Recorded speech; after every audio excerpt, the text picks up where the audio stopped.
Hey everyone, and welcome to this Visual Dictionary Explainer. I am so thrilled to have you here today. We are about to take a really fascinating journey across land, air, and sea to completely master some essential transportation vocabulary. As we go through these, read the translations on the screen, but most importantly, I want you to practice speaking out loud with me. All right? Let's build up that vocabulary together. Okay, let's dive right into this with Section 1, Land Transport. So this first one represents the absolute most common way families travel from point A to point B. It's kind of like our own personal bubble on the road. In English, we say car. Go ahead, say it out loud with me. Car. Let's do it one more time. Car. Excellent. Now, when you want to literally feel the wind in your face and experience the thrill of traveling on just two wheels, this is exactly what you ride. The word in English is motorcycle. Let's practice that slightly longer word together. Motorcycle. And once more, motorcycle.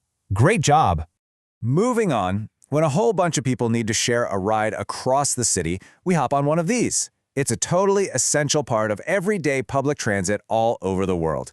In English, we simply say bus. Try it with me right now. Bus. And again, bus. Very nice.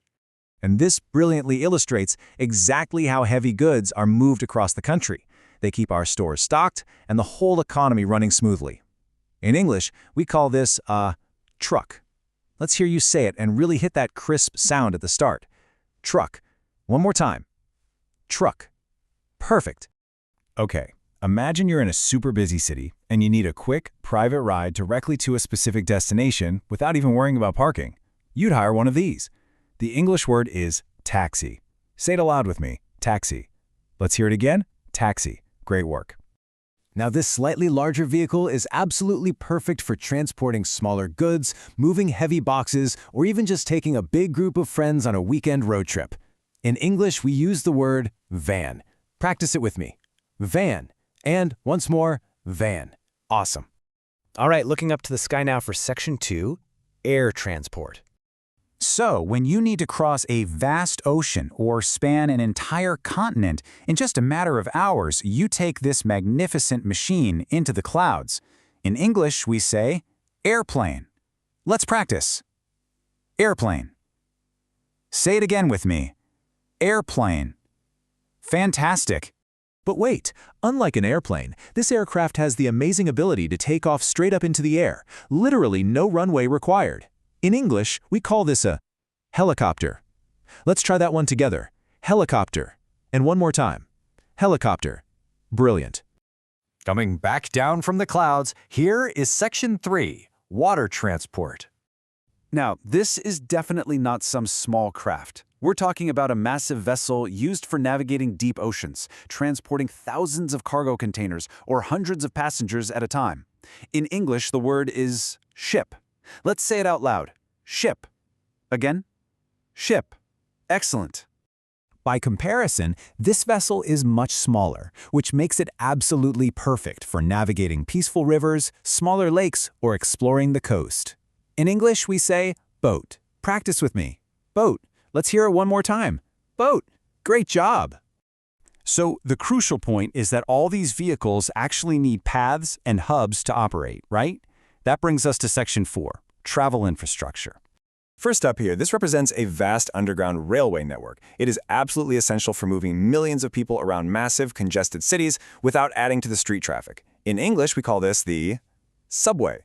Say it with me, subway. Once more, subway. Perfect. Next, think of connected passenger or cargo cars that glide super smoothly on steel tracks, often covering incredibly long distances across land. In English, we say train. Let's practice. Train. Say it again. Train. Wonderful. Now, what about the designated stopping point along a route? The physical place where your journeys actually begin, pause, or end. In English, this location is simply called a station.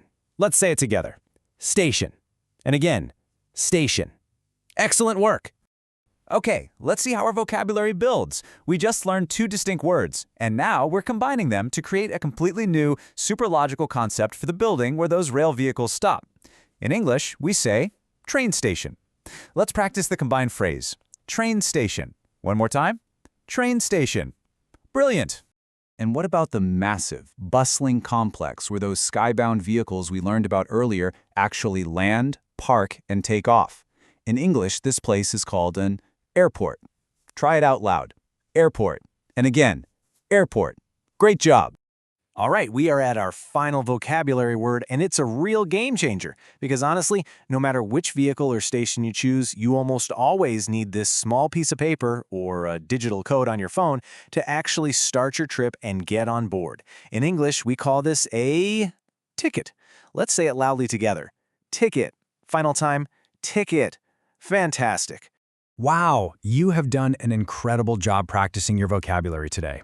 But before we wrap up, I want to leave you with one quick challenge. Answer this out loud for me, right now.